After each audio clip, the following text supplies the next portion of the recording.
না মানে আমার জন্য আপনার। চিন্তা করবেন না, টাকাটা আমি ধার হিসেবে দিয়েছি, দেশে ফিরে সেটা মিটিয়ে দিলেই হবে। প্রিয়তা দ্বিতীয় কোনো প্রশ্ন করার আগ্রহ পেল না, মুখ ভার করে বসে রইল।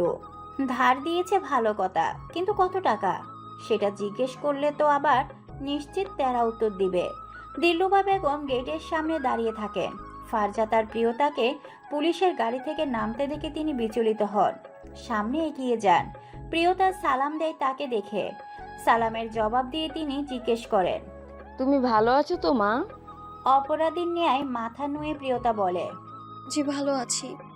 এরপর তিনি ফারজাতের দিকে চেয়ে বলেন, পুলিশি গাড়িতে এলে যে, কোনো সমস্যা হয়েছে? ফারজাত মিথ্যা বলল। বলল, না আমি কিছুই হয়নি, নিরাপত্তার জন্য এই ব্যবস্থা করা হয়েছে। আপনি প্রিয়তাকে নিয়ে ভেতরে যান, আমি আসছি। মায়ের চোখ যতই কিছু না বলুক, তারপরও সে চোখে অনেক কিছু ধরা পড়ে যায়।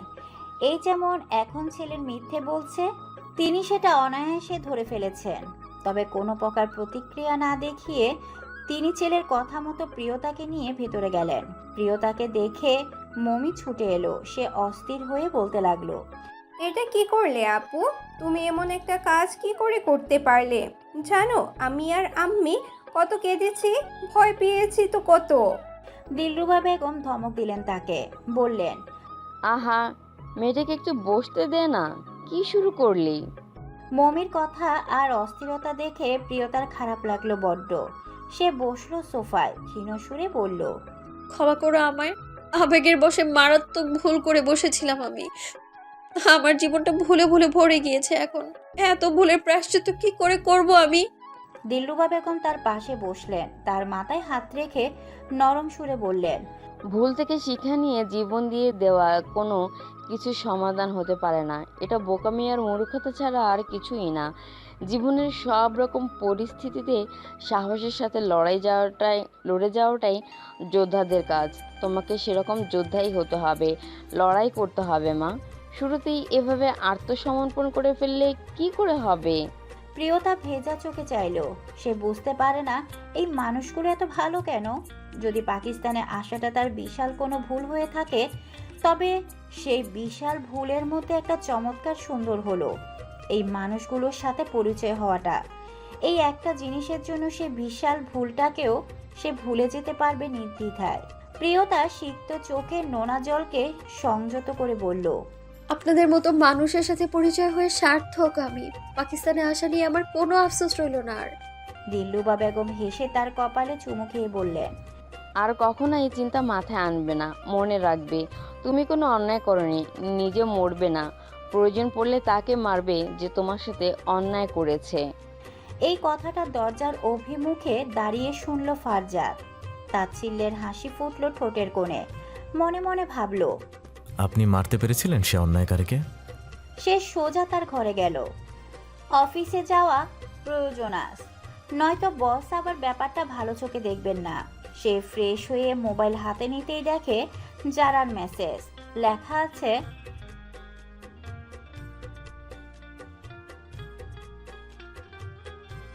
ফারজাত অবাক হলো। যারা মেয়েটা তার প্রতি একটু বেশি সদয় হচ্ছে। বস হলে নিশ্চয়ই এমন ব্যবহার করতেন না। সে পাল্টা মেসেজ লিখলো, ধন্যবাদ ম্যাডাম, আমি কালই জয়েন করব, আর অবশ্যই সবটা জানাবো আপনাকে। গেস্ট রুমটা ফারজাদের রুমের পাশে। সে বের হতেই সেই ঘরের সবাইকে দেখতে পেল। প্রিয়তাকে নিয়ে বসে কি নিয়ে যেন কথা বলছেন দিলরুবা বেগম। ফারজাদ গলা কাশি দিয়ে নিজের অস্তিত্বের জানান দিল। দিলরুবা বেগম চাইলেন তার দিকে, রাশবাড়ি গলায় বললেন, এত কিছু হয়ে গেছে আর আমাকে কিছু জানানোর প্রয়োজন বোধ করনি? মা এখনই সব জেনে গিয়েছে দেখে বিরক্ত হলো ফারজাদ। কপালের ভাঁজ ফেলে প্রিয়তার দিকে চাইল সে। মেয়েটা মাথা নত করে বসে আছে। এখন সে কি করে বোঝাবে যে দিলরুবা বেগম কতটা জোর করে তার কাছ থেকে সবটা সত্যি বের করেছেন। ফারজাদ গম্ভীর স্বরে জবাব দিল, সব শুনলে অযথায় আপনি দুশ্চিন্তা করতেন, তাই কিছু জানাইনি। আর প্রিয়তা, আপনাকে কে আগ বাড়িয়ে সব বলতে বলেছে? ওকে একদম কিছু বলবে না, আমি জোর করেছি বলেই ও বলেছে। তোমার কি মনে হয় মাকে এত সহজেই বোকা বানাবে? মায়েরা সন্তানদের চোখ দেখলেই ঘটনার আদ্যোপান্ত সব বুঝে যায়, বুঝলে? খবরদার আর কোনোদিন কিছু লুকাবে না আমার কাছ থেকে। ফারজাদ জবাব দিল না। প্রিয়তার দিকে বিরক্তির চোখে কিছুক্ষণ চেয়ে থেকে নিজের ঘরে গেল। প্রিয়তা না চাইলেও বেশ বুঝলো মানুষটা আবার তার উপর খেপেছে ভীষণ। ফারজাদ আর প্রিয়তা দুজনে দুপুরের খাবার খেয়ে ঘুম দিয়েছে, আর সেই ঘুম ভেঙেছে রাত 2টোয়। ফারজাদের যদিও আরো আগেই ঘুম ভেঙেছে, তবে সে রুম থেকে আর বের হয়নি। প্রিয়তার উপর ক্ষুদ্র সে, মেয়েটাকে না করার পরও সব বলে দিয়েছে। এবার মা দুশ্চিন্তা করে প্রেশার হাই করবে নির্ঘাত। দিলরুবা বেগম রাতের খাবারের জন্য কাউকে রুম থেকে বের করতে পারেনি। প্রিয়তাকে জোরপূর্বক স্যুপ খাইয়েছেন যেন খাবারের পরে ওষুধটুকু খেতে পারে, তবে ফারজাদের বেলায় সেটুকুও পারেননি। ফারজাদ খিদে নেই বলে যে দৌড় দিয়েছে আর খুলেনি। ছেলেটা যে কেন এত জেদি, দিলরুবা বেগম তার কোনো ইয়ত্তা পান না। এখন মাঝরাত, বাড়ির সবাই গভীর ঘুমে। ক্যাদ করে শব্দ হয়ে দরজাটা খুলল। ঘর থেকে বেরিয়ে এলো ফারজাদ। চোখ মুখ ফুলে আছে তার, ঘুমটা যে বেশ জমেছে তারই চিহ্ন। সে খাবার ঘরে যায়, তখন মাকে নিষেধ করলেও এখন খিদে পেয়েছে বেশ। ফ্রিজ খুলে ভাত আর তরকারির বাটি বের করে রান্নাঘরে যায় গরম করার জন্য। খাবার খেয়ে সবকিছু গুছিয়ে ফের নিজের ঘরের কাছে ফিরে আসে ফারজাদ। তখন প্রিয়তার ঘরের দিকে চোখ যেতেই দেখে আলো জ্বালানো। তার মানে মেয়েটা এখন জেগে আছে। ফারজাদ ভাবলো একবার কি যাবে তার ঘরে।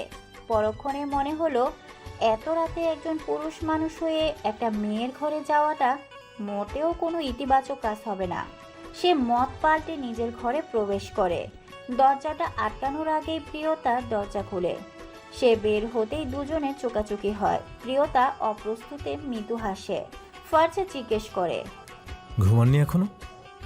না, আসলে কিছু লাগবে? প্রিয়তা হাত কসলাচ্ছে। ফারজাদ খেয়াল করলো ব্যাপারটা, জানতে চাইলো, হাতে কি ব্যথা করছে? না না, আসলে আমি দুঃখিত। আমি আন্টিকে কিচ্ছু বলতে চাইনি, কিন্তু আন্টির এত এত দুশ্চিন্তা আর অস্থিরতা দেখে না বলেও থাকতে পারছিলাম না। তবে আমি না সবটা বলিনি, শুধু সেদিন রাতের ঘটনাটা বলেছি। পুরোটা শুনলে আন্টি আরো বেশি দুশ্চিন্তায় ভুগতেন। ফারজাদ ছোট্ট নিঃশ্বাস ফেলল। মা সবটা জানে না, এইটুকুতে সে আশ্বস্ত। বলল, ইটস ওকে। আমার কথায় খারাপ লেগে থাকলে আমিও দুঃখিত। আসলে আম্মিকে আমি কোনোভাবেই দুশ্চিন্তা রাখতে চাই না। প্রেশার হাই হয়ে অসুস্থ হয়ে পড়েন, তাই তখন ওভাবে বলে ফেলেছিলাম। আমিও সরি। না না, আপনার সরি বলতে হবে না, আমি বুঝতে পেরেছি। বোঝার জন্য ধন্যবাদ। আম খেয়েছেন আপনি? ভীষণ ইতস্তত সুরে প্রশ্নটা করলো প্রিয়তা। ফারজাদ বলল, জি, এখনই খেয়ে এলাম। আপনি শুয়ে পড়ুন, রাত হয়েছে অনেক। প্রিয়তা কিঞ্চিত হেসে মাথা এলিয়ে নিজের ঘরে গেল। ফারজাদও দৌড় আটকালো তখন। সকাল সকাল নাস্তা সেরে অফিসের দিকে রওনা দিল ফারজাদ। অফিসের গাড়িটা আজ পূর্বের নিয়ে গেটের সামনেই দাঁড়ায়। ফারজাদ তা দেখে হাসে। তাচ্ছিল্য প্রস্ফুটিত হয় সেই হাসিতে। হয়তো তার মতো এত সৌভাগ্য কোনো অফিসের কর্মচারীর হয় না। চাকরি থেকে রিজাইন নেওয়ার পরেও এত খাতিরদারি, এর অঘোষিত কারণটাও যেন সে উপলব্ধি করতে পারছে। গাড়িতে বসে সে ড্রাইভারকে জিজ্ঞেস করে, গাড়িটাকে পাঠিয়েছে? যারা ম্যাম। ড্রাইভারের জবাব শুনে ফারজাদ ফের একই ভঙ্গিতে হাসলো, যেন উত্তরটা আগেই অবগত ছিল তার। বলল, আচ্ছা যান। মমি কলেজের জন্য তৈরি হচ্ছে, 2 মাস বাদে তার পরীক্ষা, তাই ইদানিং রোজই কলেজে যেতে হচ্ছে তাকে। প্রিয়তা ঘুম থেকে উঠে মমির রুমের দরজার সামনে এসে দাঁড়ালো। বলল, আসবো মমি? মমি তাকে দেখে চমৎকার হেসে বলল, এসো না, অনুমতি নিতে হবে না। প্রিয়তা ভিতরে যায়। জিজ্ঞেস করে, কলেজে যাবে এখন? হ্যাঁ। ও, মমি এক পল ভেবে ফিরে চেয়ে বলল, তুমি আমার সাথে যাবে? প্রিয়তা অবাক সুরে বলল, কোথায়? আমার কলেজে, চলো ঘুরে আসবে, ভালো লাগবে তোমার। আমার কলেজের সামনে একটা লেক আছে, অনেক সুন্দর জায়গাটা। ওইদিকে ঘুরে আসলে তোমার মনটাও হালকা হবে, দেখবে। প্রিয়তার ইচ্ছে করছে না তা না, ইচ্ছে করছে। এত এত ঝামেলার মাঝে দম যেন বন্ধ হয়ে আসছে তার। একটু আশেপাশে ঘুরতে পারলে হয়তো কিছুটা হলেও চিত্তে শান্তি পেত, কিন্তু রাজি হবে কি হবে না তা নিয়ে চিন্তায় আছে। এমন একটা পরিস্থিতিতে একা বাহিরে যাওয়াটা কি ঠিক হবে? তাকে ভাবতে দেখে মমি জিজ্ঞেস করে, যাবে না? আন্টি রাজি হবেন? আমি রাজি করাবো আম্মিকে। প্রিয়তা প্রসন্ন হেসে বলল। আচ্ছা আন্টি রাজি হলে আমার কোনো আপত্তি নেই। ডাইনিংয়ে নাস্তা করতে বসে মমি মাকে তার আর্জি জানালো। দিলরুবা বেগম প্রথমে রাজি হলেন না কোনো মতে। ওয়াদের ভয়ে তিনিও এখন ভীত, কিন্তু মমিও ছাড়ার পাত্রী নয়। মাকে রাজি করিয়ে তবে দম নিল সে। দিলরুবা বেগম সতর্ক করলেন, কলেজ থেকে বের হওয়া যাবে না, কলেজের ভেতরেই ঘুরে চলে আসতে হবে, এদিক ওদিক কোথাও যাওয়া সাব বারণ। মমি বাধ্যগত মেয়ের মতো মাথা নাড়িয়ে সম্মতি জানালো। প্রিয়তা জামা পাল্টালো, আয়নার সামনে দাঁড়িয়ে এক হাতে চুল বাঁধলো কোনো রকমে। অন্য হাতে বেশি চাপ দিতে পারে না বিধায় নিজের কাজগুলো করতেও বেশ কষ্ট পোহাতে হচ্ছে তাকে। মাথায় কাপড় দিয়ে মুখে বরাবরের মতো মাস্ক লাগালো। মমি দরজার কাছে তার অপেক্ষায়। সে আসতেই দিলরুবা বেগম দোয়া পরে দুজনকে ফু দিয়ে দিলেন। তারপর রওনা দিল দুজন। মমি কলেজে বাসা থেকে বেশি দূরে না, অটোতে যেতে 15 মিনিট। কলেজে প্রবেশ করলো দুইজন। প্রিয়তা আশেপাশে চোখ বুলাচ্ছে, কত মানুষ, কত ছাত্রছাত্রী। তার মাঝে হুট করে একটা মেয়ে ছুটে এলো, এসে প্রচন্ড ক্ষুদ্র হয়ে বলল, আমি দুদিন আসিনি, এর মধ্যেই নতুন বান্ধবী বানিয়ে ফেললি? এই তোর আমার প্রতি ভালোবাসা? এই আমাদের বন্ধুত্ব? মেয়েটা নাকে কান্না জুড়ল। মমির বিরক্ত হলো এতে, তবে প্রিয়তা ব্যাপারটা বুঝতে পেরে হাসলো মনে মনে। মমি তার মাথায় চাটি মেরে বলল, এই মেয়ে একদম ঠং করবি না, তুই তো ভাই ছেলেদের থেকেও বেশি। কোনো ছেলেও বোধহয় তার গার্লফ্রেন্ডের প্রতি এত পজিটিভ হয় না যতটা তুই আমার প্রতি। মেয়েটা নাক টেনে বলল। তো হব না? আমি থাকতে তুই অন্য বান্ধবী বানাবি কেন? মমি মাথা চাপড়েই বলল, আরে বোকা, ও এই কলেজের না, ও আমার কাজিন, আমার সাথে আমার কলেজ দেখতে এসেছে। মমির মিথ্যা কথা শুনে প্রিয়তা অবাক চোখে চাইল। মেয়েটা ঠোঁট গোল গোল করেই বলল, ওহ তাই বল। আমিও আরও ভাবলাম তুই আমাকে ভুলে নতুন বান্ধবী করেছিস। বাই দ্য ওয়ে, আপু ভালো আছেন? আমি আয়েশা, মমির একমাত্র জানের জিগার। প্রিয়তা হেসে বলল, জি আলহামদুলিল্লাহ ভালো, তুমি ভালো আছো? জি ভালো। আপনি এসেছেন ভালোই হয়েছে, আজ ক্লাস ফাঁকি দেওয়ার আরেকটা সুযোগ পাবো। প্রিয়তা হেসে বলল, না না, ক্লাস ফাঁকি দিবে কেন? ক্লাস শেষ করেই ঘুরবো আমরা। আমি না হয় ততক্ষণ কোথাও একটা বসে তোমার জন্য ওয়েট করব। মমি জিজ্ঞেস করলো, তুমি একা থাকতে পারবে? হ্যাঁ পারবো, তোমরা ক্লাসে যাও। আচ্ছা চলো তবে, তোমাকে আমাদের মেয়েদের কমন রুমে নিয়ে যায়, ওখানে আরো অনেক মেয়েরা থাকবে, তোমার বিরক্ত লাগবে না? ঠিক আছে চলো। প্রিয়তাকে কমন রুমে রেখে মমি আর আয়েশা গেল ক্লাসের উদ্দেশ্যে। কমন রুমে চুপচাপ বসে রইল প্রিয়তা। বেশ কয়েকজন মেয়ে আছে এখানে, সবাই যার যার মতো কাজে ব্যস্ত। কেউ গল্প করছে তো কেউ গেমস খেলছে, আবার কেউ হয়তো ব্যস্ত তার পড়াশোনা নিয়ে। এইসব থেকে প্রিয়তার ভার্সিটির কথা মনে পড়ছে খুব। কতদিন ভার্সিটিতে যাওয়া হয় না, বন্ধুদের সাথে আড্ডা দেওয়া হয় না, কতদিন একসাথে ফুচকা খাওয়া হয় না, কতদিন। কথাগুলো ভাবতেই চোখ জোড়া সিক্ত হয় তার। পাতা ঝাপটে সেই পানি আড়াল করে অতি সন্তপনে বেশ অনেকক্ষণ কমন রুমে বসে থেকে আর ভালো না লাগায় একটু বাহিরে বারান্দায় এসে দাঁড়ায় প্রিয়তা। এদিকে খুব একটা মানুষ না থাকায় মুখ থেকে মাস্কটা সরিয়ে জোরে শ্বাস নেয়।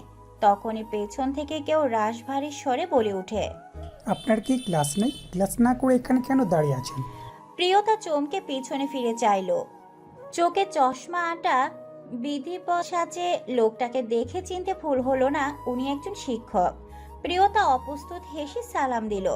সালামের জবাব দিল লোকটি। চোখ থেকে চশমা নামিয়ে তাকে আপাদমস্তক পরখ করে জিজ্ঞেস করলো, আপনি কি এই কলেজের স্টুডেন্ট? প্রিয়তা ঢোক গিলে মাথা নাড়ালো, ক্ষীণ সুরে বলল। না। লোকটা খানিক ফ্রুকুস গেল, বলল, তো এখানে কি করছেন? প্রিয়তা ইতস্ত সুরেই বলল, আমার কাজিন এই কলেজে পড়ে, আমি তার সাথেই এসেছি। আচ্ছা, কোন ইয়ার? প্রিয়তা পড়ল মহাবিপদে। মমি কলেজে পড়ে সেটা জানে, তবে কোন ইয়ারে সেটা তো জানে না। এবার কি বলবে? আন্দাজে একটা বলে দিবে নাকি? লোকটি চশমাখানা ফের চোখে লাগালো, গম্ভীর স্বরে বলল, আপনি আমার সাথে আসুন। প্রিয়তা বিচলিত সুরে বলল, কোথায় যাব? অফিস রুমে। প্রিয়তা বুঝলো লোকটা তাকে সন্দেহ করছেন। করারই কথা, সে ঠিক মতো উত্তর দিতে পারছে না। তার উপর তার উদ্যোগ হাসাটা ওনাদের মতো পরিষ্কার না। এমত অবস্থায় সন্দেহ করাটাই স্বাভাবিক। প্রিয়তা অস্বস্তি নিয়ে হাসলো, নিজেকে ধাতস্থ করার চেষ্টা চালালো সে। আজকাল যেখানে যাচ্ছে সেখানেই ঝামেলা, ভাগ্যটাই খারাপ তার। সে ক্ষীণ সুরে বলল, আসলে আমি জানি না ও কোন ইয়ারে পড়ে, আর নাম মৌমি। আমি সত্যিই ওর কাজিন। আমি কমন রুমে বসতে বলে ও ক্লাস করতে গিয়েছে, আমি মিথ্যা বলছি না। প্রিয়তার কথা একেবারে বিশ্বাসযোগ্য না হলেও একেবারে অবিশ্বাসযোগ্য মনে হলো না অবশ্য। লোকটি ভোঁতা মুখে কিছুক্ষণ চেয়ে থেকে বললেন, কলেজে কোনো প্রয়োজন ছাড়া বাইরের লোক অ্যালাউ করা হয় না। তার উপর আপনি আপনার কাজিন সম্পর্কে ঠিকমতো কিছুই বলতেও পারছেন না। সেই জন্য আপাতত আপনাকে অফিস রুমে যেতেই হবে। সেখানে একটা স্বাক্ষর দিয়ে এসে আবার এখানে বসবেন। প্রিয়তার রাগ হলো। কেন আসতে গেল এখানে? এত কিছু হবে জানলে কখনোই আসতো না। উপায়ন্তর না পেয়ে রাজি হলো সে। মনে মনে ওই স্যারের 14 গোষ্ঠী উদ্ধার করলো। সব কলেজে এমন একটা ঘাটতেরা স্যার থাকবেই। তার কলেজেও ছিল, যাকে সে দু চোখেও সহ্য করতে পারত না। স্যারের পেছন পেছন অফিস রুম অব্দি গিয়ে থমকে দাঁড়ালো প্রিয়তা। অফিস রুমের ভিতরে ফারজাদকে দেখে স্তম্ভিত হলো। এই লোকটা আবার এখানে কি করছে? তাকে থেমে যেতে দেখে স্যার পেছনে ফিরে জিজ্ঞেস করলেন, কি ব্যাপার, থেমে গেলেন যে? প্রিয়তা আমতা আমতা করে বলল, আমায় কি যেতেই হবে? স্যার কপালে ভাঁজ ফেলে বললেন। জি, এটা নিয়ম, চলুন। প্রিয়তা তথস্থ পায়ে এগোলো। ফারজাদের মুখোমুখি হয়ে এখন কি বলবে সে? তার উপস্থিতি মোটেও ফারজাদের পছন্দ হবে না, সেটা সে বেশ বুঝতে পারছে। প্রিয়তা ভেতরে প্রবেশ করে সালাম দিল। ফারজাদের তখনই এই গলার স্বর পরিচিত মনে হলো বেশ। সে এক পলক পাশ ফিরে চেয়ে সামনে তাকাতেই টনক নড়ল তার। সে কি মাত্রই প্রিয়তাকে দেখেছে? সে তৎক্ষণাৎ চোখ ঘুরিয়ে চাইল ফের। প্রিয়তাকে নিজ চোখের সম্মুখে দাঁড়িয়ে থাকতে দেখে অতিমাত্রায় চমকালো সে। জিজ্ঞেস করলো, আপনি এখানে কি করছেন? স্যার মহাশয় অবাক হয়ে বললেন। আপনারা কি পরিচিত? ফারজাদ কিছু বলার প্রস্তুতি নেওয়ার আগে প্রিয়তা বলে উঠল, জি জি, উনি মৌমির ভাই। মৌমি আমার কাজিন, তার মানে উনিও আমার কাজিন, তাই না? ফারজাদ কপাল কুঁচকালো। মেয়েটা কি বলছে উল্টাপাল্টা কথা। সে ফের কিছু বলার উদ্যত হতেই প্রিয়তা তাকে ইশারা দেয়। তার ইশারা দেখে কিছু একটা আন্দাজ করতে পেরে ফারজাদ থামলো, বলল, ইয়েস, উই আর কাজিন। কথাটা দাঁতে দাঁত চেপে বলল সে। তা দেখে ঢোক গিলল প্রিয়তা। লোকটাকে ফের খেপিয়ে দিয়েছে সে। স্যার পরিচয় পেয়ে প্রসন্ন হাসলেন। প্রিয়তার দিকে চেয়ে বললেন, দুঃখিত, আপনাকে আমি চিনতে পারিনি। প্রিয়তা জোরপূর্বক হেসে বলল, না না, সমস্যা নেই। ফারজাদ প্রিন্সিপালের সাথে কথা সেরে বের হলো। তার সাথে বেরিয়ে এলো প্রিয়তাও। ফারজাদ হেঁটে সামনে গেল কিছুটা, মাঠের এক কোণে দাঁড়ালো। প্রিয়তাও বাধ্য মেয়ের মতো তাকে সঙ্গ দিল। বুকের উপর হাত ভাঁজ করে বিরক্ত চোখে প্রিয়তার দিকে চাইলো ফারজাদ। রসিত সুরে জিজ্ঞেস করলো, এসব কি প্রিয়তা? প্রিয়তা মাথা নোয়ালো, ভীত সুরেই বলল, বাসায় খারাপ লাগছিল বলে মৌমির সাথে কলেজে একটু ঘুরতে এসেছিলাম। মৌমি সবার সামনে আমাকে তার কাজিন বলেছে, তাই আমিও আপনাকে আমার কাজিন বলে ফেলেছি। আমি সরি অনেক। ফারজাদ দুহাত কোমরে রেখে এদিক ওদিক চাইল, নিজেকে সংযত রাখার চেষ্টা বোধ হয়। অতঃপর এক পল চুপ থেকেই বলল, আপনি এতটা নির্বোধ কেন প্রিয়তা? সেদিন এত বড় একটা ঘটনা ঘটে যাওয়ার পরও আপনি আজ একা কি করে বের হয়ে গেলেন? হ্যাঁ, পুলিশ কি বলেছিলেন আপনাকে? বেরোতে নিষেধ করেননি? সাবধান থাকতে বলেননি? তাও আপনি আবার বের হয়ে গেলেন আজকে। এখনও যদি নিজের ভালো নিজে না বোঝেন, আর কে বোঝাবে আপনাকে বলুন তো? প্রিয়তা অনুশোচনায় দগ্ধ, মাথা তুলে তাকানোর মতো সাহস নেই তার। ফারজাদ চোখ বুজে বড় করে নিঃশ্বাস নিল, তারপর কিছুটা শান্ত হয়ে বলল, আমি আপনার ভালোর কথা বলেই বলেছিলাম প্রিয়তা, আজকে বের হওয়াটা আপনার জন্য মোটেও উচিত হয়নি। বিপদ চারদিকে উৎপেতে আছে। অন্তত ওয়াদি ধরা না পর্যন্ত আপনাকে বাসার ভেতরেই থাকতে হবে, এছাড়া আর কোনো উপায় নাই। প্রিয়তা মাথা নাড়িয়ে সম্মতি প্রকাশ করলো। ফারজাদ বিতস্ত সুরে বলল, সবসময় তো মাথা নাড়ান, কাজে তো আর একটাও সেটা দেখি না। প্রিয়তা মেয়ে যাওয়া সুরে জবাব দিল, আজ থেকে কাজেও সেটা দেখবেন। মনে থাকে যেন। জি, থাকবে মনে। আর হ্যাঁ, থানা থেকে কল এসেছিল, বলেছে আপনার পরিবারের সাথে যোগাযোগ করা হবে। যত তাড়াতাড়ি সম্ভব আপনার পরিবারকে এখানে আনা হবে। আর আপনার ফিরে যাওয়ার ব্যবস্থা করা হবে সরকারিভাবে। এখন আপনার বাবা আর ভাইয়ের নাম্বারটা দিন, আমি থানায় পাঠিয়ে দিচ্ছি। প্রিয়তা আহত সুরে জিজ্ঞেস করলো। পুলিশ নিশ্চয়ই আমার মা বাবাকে কল করে সব বলে দিবেন। তা তো বলবেনই, এছাড়া তো আর কোনো উপায়ও নেই। সব শোনার পর মা বাবা আর ভাইয়ের করুণ মুখটা যেন এখনই প্রিয়তা অবলোকন করতে পারছে। ভীষণ দুঃখ পাবেন ওনারা। হয়তো মায়ায় পড়ে ক্ষমা করে দিবেন তাকে, কিন্তু তার দেওয়া কষ্টটা ভুলবেন না কখনোই। ফারজাত আর প্রিয়তা কমন রুমের বাহিরে দাঁড়িয়ে মমির জন্য অপেক্ষা করছে। মমির ক্লাস শেষ, আয়েশাকে সঙ্গে নিয়ে হেলে দুলে আসছে সে। হঠাৎ আয়েশা থমকে দাঁড়ায়, অস্থির সুরে বলে, এই দেখ দেখ, তোর ভাই না? মমির সামনে চেয়ে দেখলো, তাই তো। ভাইকে এই মুহূর্তে এখানে দেখে মাত্রা অধিক চকিত সে। প্রশ্ন করলো। ভাইয়া এখন এখানে কি করছেন? আয়েশা চট করে মমির হাত চেপে ধরে ফিসফিসিয়ে জিজ্ঞেস করে। এই এই ভাইয়ের সাথে কি ওই আপুটার বিয়ে দিবি নাকি? মমি ব্রুকুসকে জিজ্ঞেস করে। কোন আপুটার? আরে তোর কাজিন। দেখ পাশে যে দাঁড়িয়েছেন দুজনকে কি সুন্দর লাগছে। মমি দেখলো, খেয়াল করে আচমকা আবিষ্কার করলো আসলে দুজনকে সুন্দর লাগছে। পরক্ষণে ভাবলো এটা সম্ভব না। এমন চিন্তা করলেও ভাই তাকে বাড়ি ছাড়া করবে, তাই আয়েশাকে থমকে বলল। তুই একটা বেশি ভাবিস সব সময়। এমন কিছুই কোনোদিনও হবে না। কেন হবে না? আমাদের এদিকে তো কাজিনদের মধ্যেই বেশি বিয়ে হয়। যেমন আমারও তো আমার কাজিনের সাথে বিয়ে ঠিক হয়ে আছে, পরীক্ষার পরই বিয়ে। মমি দীর্ঘশ্বাস ফেলে বলল। তোর আর ভাইয়ার ব্যাপারটা এক না, তুই বুঝবি না এত কিছু। চল। আয়েশা বিরক্ত হয়ে তার পাশে হাঁটা ধরল। ভাইয়া তুমি এখানে?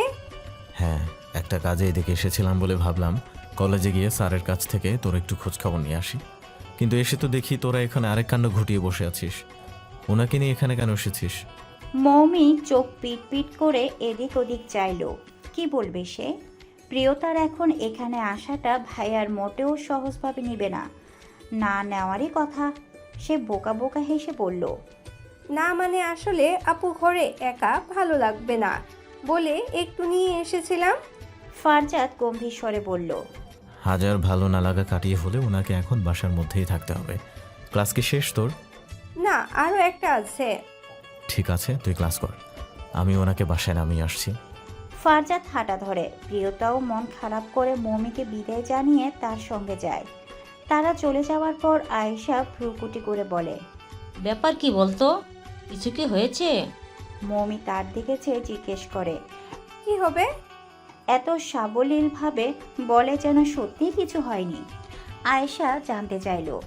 তোর ভাই এটাই কেন বললেন যে ভালো না লাগলেও আপুকে বাড়িতেই থাকতে হবে? ওনার কি বাসা থেকে বের হওয়া নিষেধ? আরে না, তেমন কিছু না। আপু একটু অসুস্থ, ডাক্তার বারণ করেছে বেশি ঘোরাঘুরি যেন না করেন, সেই জন্য ভাইয়া কথাটা বলেছেন আর কি। আয়েশা ঠোঁট চেপে হাসলো, বলল। দেখেছিস কত কেয়ার। আমি বলে দিচ্ছি, দেখিস তোর ভাই একদিন অবশ্যই আপুর প্রেমে পড়বে।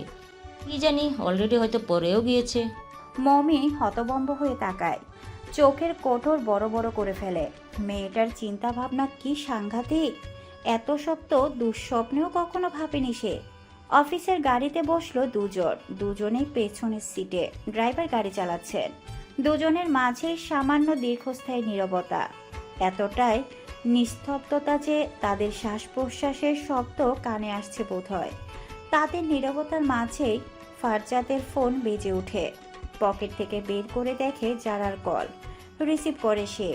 যারা জিজ্ঞেস করে, কোথায় আপনি? আমার বোনের কলেজে ম্যাডাম, এক্ষুনি অফিসে ব্যাক করছি। না, আপনার অফিসে এখন আসতে হবে না, আমি বরং আপনার বোনের কলেজে আসছি। কোন কলেজ? ফারজাদ কপাল কুঁচকালো। মেয়েটা এত গায়ে পড়া কেন? সে বলল। ম্যাডাম, আমি কলেজ থেকে বাসায় ফিরছি, গাড়িতে আছি। যারার মনক্ষুণ্ণ হলো, বলল। আচ্ছা, তবে অফিসে আসুন। জি আসছি। সে ফোন রাখলো। বিরক্ত হয়ে চাইলো বাহিরের দিকে। প্রিয়তা সতর্ক দৃষ্টিতে দেখছে তাকে। মানুষটার উপর হয়তো খুব চাপ। একদিকে অফিসের দায়িত্ব, অন্যদিকে পরিবার, আর তার উপরে সে এসে জুড়েছে আরেক উটকো ঝামেলা। প্রিয়তা জিজ্ঞেস করলো। মা বাবা এলে আমি চলে যেতে পারবো না? ফারজাদ তাকালো তার দিকে, বলল। আপনার চলে যাওয়ার ব্যাপারে পুলিশ এখনই কিছু বলেননি। আপাতত আপনার পরিবারের এখানে আসাটা জরুরি। প্রিয়তা অস্পষ্ট স্বরেই বলল। আমার চলে যাওয়াটাও তো জরুরি। কিছু বললেন? না না। তারপর বাকি রাস্তা ভীষণত নীরবতা জারি রেখে বাড়িতে পৌঁছালো তারা। ফারজা তার ভেতরে গেল না।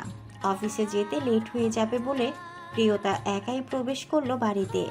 দিলরুবা বেগম তখন রান্নাঘরে দুপুরের আয়োজন করছেন।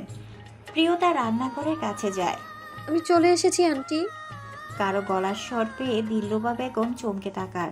প্রিয়তাকে দেখেই বলে, ও মা, এত তাড়াতাড়ি চলে এলে যে? মম্মি ক্লাস শেষ? মৌমি আসেনি, আপনার ছেলে মৌমির কলেজে গিয়েছিলেন। উনি আমাকে এখন নামিয়ে দিয়ে আবার অফিসে গিয়েছেন। আচ্ছা, তাই বলো। ওর কলেজে গিয়ে ভালো লেগেছে? আর ভালো লাগা, সে যেখানেই যায় ঝামেলাও সঙ্গে নেই তার। এত ঝামেলার মাঝে কি আর ভালো লাগা কাজ করে? তাও প্রসন্ন হেসে বলল, জি আন্টি, ভালো লেগেছে। বেশ, এবার রুমে গিয়ে রেস্ট নাও। আমি তোমার জন্য স্যুপ বানিয়ে আনছি। আন্টি আমি এখন কিছু খাবো না। স্যুপটা খাও, ভালো লাগবে। প্রিয়তা বলল। না না আন্টি, আমি এখানে দাঁড়িয়ে আপনার সাথে একটু গল্প করব। দিলরুবা বেগম হাসলেন, বললেন, ঠিক আছে, তোমার কথাটা রাখলাম। প্রিয়তা হাসলো, বলল, আন্টি, আপনি বাংলাদেশের কোন জেলার মেয়ে? দিলরুবা বেগম চমৎকার হেসে বললেন, আমি আমি বরিশালের মেয়ে। প্রিয়তা চকিত সুরে বলে, তাই? হ্যাঁ, তুমি কোন জেলার? আমি ঢাকার মেয়ে। জন্ম থেকে বেড়ে ওঠা সব ওইখানেই। বাবার বাড়িও ঢাকাতে, তবে মায়ের বাড়ি রংপুর। রংপুর গিয়েছো কখনো? না, ওইদিকে যাইনি। আচ্ছা আন্টি, আপনার বাংলাদেশে যেতে ইচ্ছে করে না? দিলরুবা বেগম দীর্ঘশ্বাস ফেলেন, ক্ষীণ স্বরে বলেন, নিজের দেশে যেতে কার ইচ্ছে না করে বলো? যদি পারতাম কবেই চলে যেতাম, এখানে থাকতাম না। তাহলে যাচ্ছেন না কেন? কিসের পিছু টান? দিলরুবা বেগম তাকালেন প্রিয়তার দিকে, বললেন, অনেক কিছুর, তুমি বুঝবে না মা। প্রিয়তা আর এই নিয়ে কথা বাড়ালো না। দিলরুবা বেগমের বিষাদগ্রস্ত হৃদয়খানা স্পষ্ট দেখল যেন। প্রসঙ্গ পাল্টাতেই বলল, আমি কি কোনো কাজে সাহায্য করবো আন্টি? না না, তুমি ঘরে গিয়ে বিশ্রাম নাও। তোমার এখন সুস্থ থাকার জন্য যথেষ্ট বিশ্রামের প্রয়োজন। প্রিয়তা বুঝলো মানুষটা তার কাছ থেকে কিছু আড়াল করতে চাইছে। থাক, করুক। সবকিছু সবার সামনে প্রকাশ করা যায় না। কিছু জিনিস থাকে একান্ত ব্যক্তিগত, সেগুলো ব্যক্তিগতই রাখাই শ্রেয়। প্রিয়তা তার নিজের ঘরের দিকে গেল। সন্ধ্যার নাস্তা শেষ করে পড়ছিল মৌমি। ফোনটা তার পাশেই রাখা। আচানক সেটা থেকে ভো ভো শব্দ শুরু হয়। সে তাকিয়ে দেখলো কল আসছে। ভাইব্রেশন মোডে দেওয়া বলে এমন ভয়ানক শব্দ করছে। সে ফোনটা হাতে নেয়। Unknown number. একবার ভাবে ধরবে না, পরে আবার কি ভেবে যেন ধরে। সালাম দেয়। খাস উদ্যুতি জিজ্ঞেস করে, हेलो, कौन कह रहा है? ওপাশের ব্যক্তিটি এক পল সময় নিয়ে জিজ্ঞেস করে। কোন জায়গায় এটা? বাংলা ভাষা শুনে খানিকটা অবাক হয় মৌমি। পরে ফোনটা চোখের সামনে ধরে দেখে এটা বাংলাদেশি নাম্বার। সে ফের কানে লাগায়, জবাবে বলে, এটা পাকিস্তান। আপনি কে? আমি নিহাল। আপনি মিমি না, প্রিয়তার বান্ধবী? মৌমির এতক্ষণে টনক নড়ল। জৈনিক ব্যক্তি পরিচয় পেয়ে হতভম্ব হয়ে পড়ল সে। কি করবে বুঝতে না পেরে দৌড়ে গেল প্রিয়তার ঘরে। শুয়েছিল প্রিয়তা। মৌমিকে ছুটে আসতে দেখে ঘাবড়ে দ্রুত উঠে বসে, জিজ্ঞেস করে, কি হয়েছে মমি, এভাবে ছুটে এলে কেন? মৌমি কলটা মিউট করে বলল। তোমার ভাই কল করেছেন। প্রিয়তা বিস্ফোরিত চোখে চেয়ে বলে, কি? ফোনের ওপাশের ব্যক্তি ক্রমাগত হ্যালো হ্যালো শোনা যাচ্ছে। প্রিয়তার ঢোকিলে পুলিশ নিশ্চয়ই এতক্ষণে যোগাযোগ করে ফেলেছে। তাই হয়তো এই নাম্বারের উপর ভাইয়ার সন্দেহ হয়েছে। নয়তো আজ আবার কেন কল দিবেন? মৌমি ভীত সুরে জিজ্ঞেস করলো। কি করবো এবার? আমায় দাও। মৌমি বিস্ময়াভিষ্ট সুরে বলল, তুমি কথা বলবে? হ্যাঁ।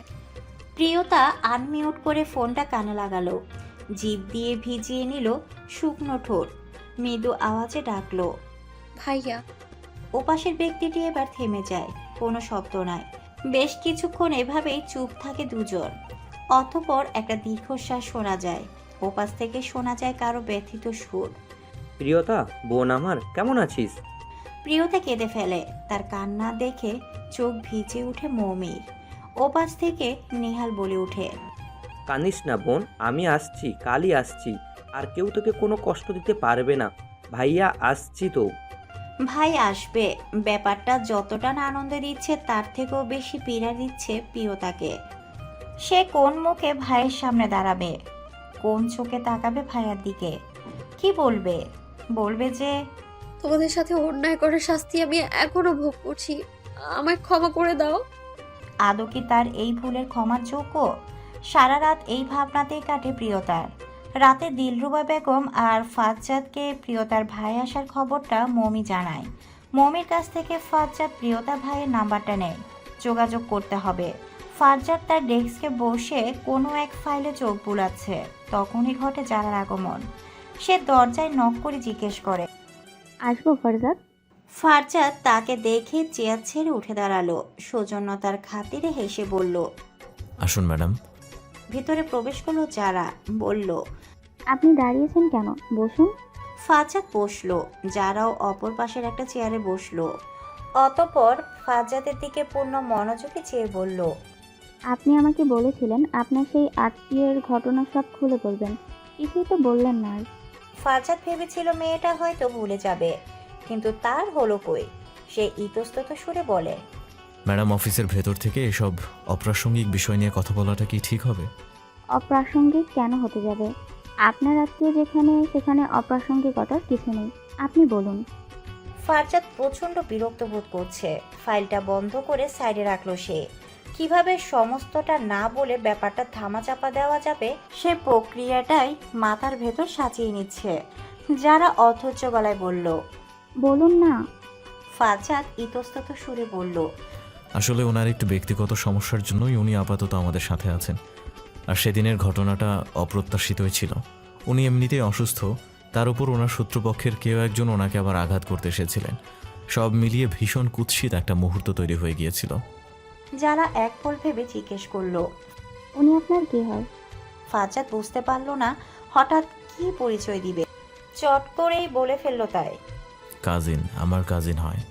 পরিচয়টা বোধহয় যারার খুব একটা পছন্দ হলো না। মুখটা কেমন যেন চুপসে গেল। ছোট্ট করে বলল, ও, ফের আবার প্রশ্ন করলো। মেয়েটাকে দেখে তো অল্প বয়স মনে হলো, এই বয়সে এত শত্রু হলো কি করে?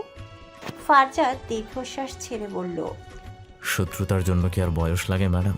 ওনার শত্রু ওনার খুব প্রিয় একজন। আসলে আজকাল বয়স দেখে শত্রুতা হয় না, শত্রুতা হয় সম্পর্ককে পুঁজি করে। যাকে সেসব, আমি আর ওনাকে নিয়ে কথা বলতে চাইছি না। আশা করছি ম্যাডাম আপনিও ব্যাপারটা বুঝতে পারবেন। যারা অম্লান হেসে বলল। জি, বুঝতে পেরেছি। যারা বেরিয়ে যায়। ফারজাদ ফের ফাইলটা খুলে বসে, কিন্তু আনমনে অন্তঃস্থলে তখন প্রিয়তার মুখাবয় ফুটে ওঠে। সে ভাবে, ভাই এলেই মেয়েটা চলে যাবে, আবার নতুন একটা জীবন পাবে। হয়তো একসময় আবার সব কিছু স্বাভাবিক হয়ে উঠবে, হয়তো একসময় সব ভুলে যাবে তাদের।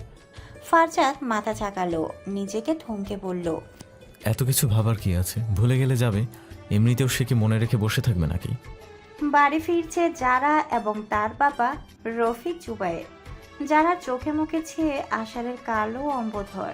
রফিক সাহেব ব্যাপারটা খেয়াল করছেন অনেকক্ষণ আগ থেকেই। মেয়েটার আজকাল একটু বেশি মন খারাপ থাকে। তার কারণটাও হয়তো তিনি অনুধাবন করতে পারছেন, কিন্তু বাবা হিসাবে করতে পারছেন না কিছুই। তিনি রুদ্ধশ্বাস ছাড়লেন। মেয়ের মাথায় হাত রেখে জিজ্ঞেস করলেন, মন খারাপ মা? যারা চাইলো বাবার দিকে। তার চোখে মুখে উপচে পড়া বিষণ্ণতার জবাব দিল, হ্যাঁ মন খারাপ, ভীষণ মন খারাপ। তবে মুখে বলল না। রফিক সাহেব বললেন, মেয়েরা মুখ ফুটে না বললেও বাবারা বুঝতে পারে সব। কি লাগবে বলো? যারা থমথমে স্বরে বলল। ফারজাদকে। রফিক সাহেব স্তম্ভিত হলেন।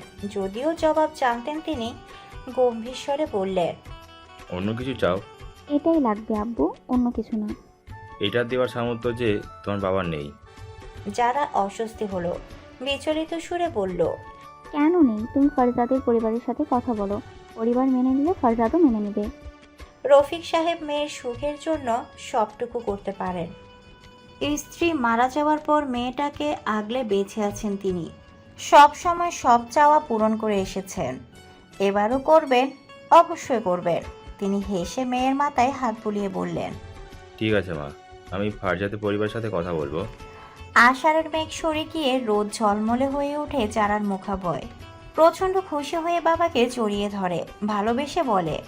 আই লাভ ইউ আপু। রফিক সাহেব মেয়ের কপালে চুমু খেয়ে বললেন। আই লাভ ইউ টু আম্মি জান। এক প্রকার জোর করে আজ রান্নাঘরে ঢুকেছে প্রিয়তা। সে আজ সকলের জন্য চা বানাবে। দিলরুবা বেগম হাজার বারণ করেও ঠেকাতে পারেননি। শেষে ক্লান্ত হয়ে সোফার ঘরে বসে রইলেন। রান্নাঘরে প্রিয়তার মমি কিছু নাস্তা বানাচ্ছে, আর প্রিয়তা বানাচ্ছে তার স্পেশাল মশলা চা। তার পরিবারে এই চায়ের জন্য বিখ্যাত সে। ফারজাদ অফিস থেকে ফিরে নিজের ঘরে। আজ মাথা ধরেছে, শুয়ে আছে সম্ভবত। দিলরুবা বেগম টিভি দেখছেন। খবরের চ্যানেলগুলোতে এখনও সে নারী পাচারের চক্র নিয়ে যত আলোচনা চলছে। সবাই এখন অধিক আগ্রহে বসে আছে ওয়াদির ধরা পড়ার জন্য।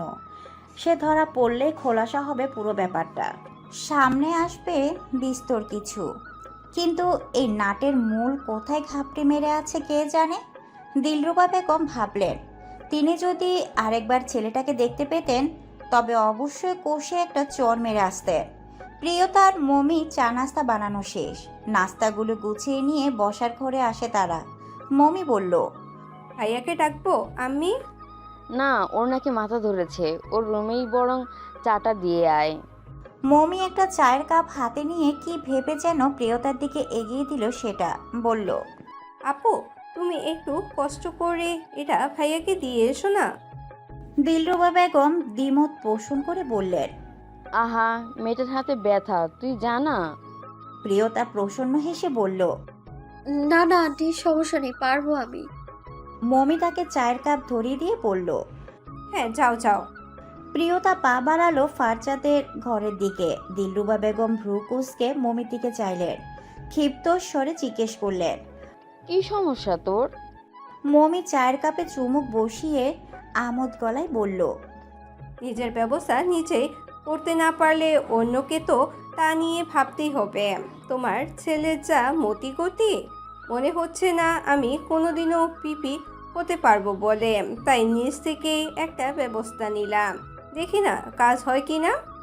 দিলরুবা বেগম হতভম্ব হলেন। মমির কথার অর্থ বুঝতে পাক্কা 2 মিনিট লাগলেও বোঝা মাত্রই চমকালেন তিনি। এমনটা কখনো চিন্তাও করেননি। তিনি ফেল করে চেয়ে বললেন। আমি যে ভাবছি, তুই কি তাই বোঝাতে চেয়েছিস? মমি হেসে ফেলে বলে। জি আমি জান, তাই প্রিয়তা আপু ভাবিজি হিসাবে একদম পারফেক্ট। দিলরুবা বেগম হকচকিয়ে উঠেন। কি সব আকাশ কুসুম ভাবছে মেয়েটা।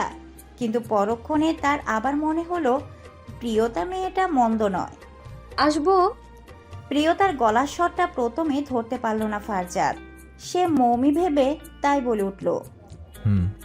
প্রিয়তা ভেতরে ঢুকে। ফারজাদ কপালে হাত ঠেকিয়ে শুয়ে আছে। এই প্রথম প্রিয়তা ফারজাদের ঘরে এসেছে। প্রচণ্ড অস্বস্তিতে গা চারা দিয়ে উঠেছে যেন। স্বভাবতই আশেপাশে চোখ বুলালো প্রিয়তা। একটা বিছানা, ছোট ড্রেসিং টেবিল, আলমারি, পড়ার টেবিল আর একটা বুক শেলফ দিয়ে টিপটপ করে রাখা। সব কিছু গোছানো বেশ। দেওয়ালে আছে আবার একটা বড় ফ্রেমের ছবি। ছবিতে দিলরুবা বেগম, ফারজাদ আর মমি, সকলে হাস্যোজ্জ্বল মুখ। প্রিয়তা খেয়াল করলো এই বাড়ির কোথাও ফারজাদের বাবার কোনো ছবি নেই, চিহ্ন নেই, কিংবা এতদিন অবধি এই বাড়িতে আছে কখনো এই মানুষটার কথা কেউ মুখেও আনেনি। ব্যাপার কি? তার এই গুরুতর ভাবনার সুতো কাটে ফারজাদের গলার স্বরে। ফারজাদ উঠে বসে অপ্রস্তুত স্বরে বলে। আপনি এখানে কেন? আচমকা প্রশ্নের রাহ হারায় প্রিয়তা। কি বলবে ভাবতে ভাবতে খানিক সময় পার করে দেয়। তারপর মনে পড়ে সে তো চা নিয়ে এসেছিল। সঙ্গে সঙ্গে চায়ের কাপটা ফারজাদের দিকে এগিয়ে দিয়ে বলে। আপনার জন্য চা নিয়ে এসেছিলাম। ফারজাদ চায়ের কাপ হাতে নিল, জিজ্ঞেস করলো। মমি কোথায়? প্রিয়তা ইতস্তত সুরেই বলল। নিচে। তাহলে ও না এসে আপনাকে পাঠালো কেন? এই প্রশ্নের জবাব কি দিবে সে? সে তো নিজেও জানে না মমি তাকে কেন পাঠিয়েছে। তাই অস্বস্তি নিয়ে দাঁড়িয়ে রইল ঠায়। ফারজাদ প্রিয়তার মুখখানা দেখে ঠাড় করতে পারল তার অবস্থাটা। বলল। আচ্ছা আপনি নিচে যান। প্রিয়তা মাথা নাড়িয়ে পা বাড়ায়। ততক্ষণে ফারজাদ চুমুক বসায় চায়ের কাপে। প্রিয়তাকে ডাকে ফের। সে ফিরে চাইতেই জিজ্ঞেস করে,